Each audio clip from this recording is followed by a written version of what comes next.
À l'évêché du Mans, l'élection du pape François a été suivie de près hier et comme pour les catholiques du monde entier. Je pense que là, c'est une belle, c'est une surprise, mais beaucoup attendaient une surprise sans savoir laquelle ça serait. Et si j'étais de ceux-là, je m'en réjouis.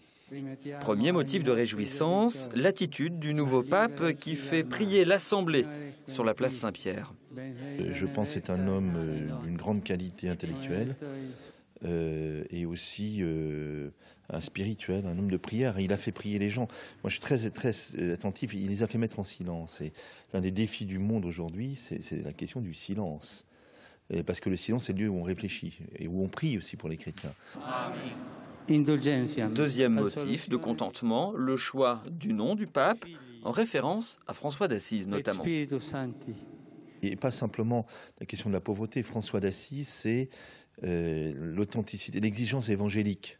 Hein, c'est la proximité de l'évangile dans l'histoire. Et donc je pense que ça dit quelque chose. Mais François, ça fait référence à un autre François aussi, François Xavier. Et il est jésuite. Et donc on ne peut pas penser qu'il n'ait pas pensé à François. Et François Xavier, c'est la figure du missionnaire. Et qui va donner sa vie pour annoncer l'évangile. Humble et simple, le cardinal Bergoglio est méconnu de ce côté-ci de l'Atlantique, mais l'évêque du Mans avait entendu parler de ses qualités lors d'un récent voyage à Rome. Je me souviens simplement d'une conversation de table avec d'autres évêques qui m'avaient parlé de lui, non pas comme un futur pape, mais faisant l'éloge un peu de la figure, à la fois de sa mode de vie, sa dynamique missionnaire, sa proximité des pauvres.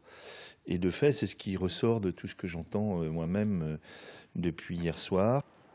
Premier américain, premier jésuite à accéder à cette fonction, François 266e pape, sera-t-il moderne ou traditionnaliste? Pour l'évêque du Mans, la question ne se pose pas, il sera forcément un peu des deux.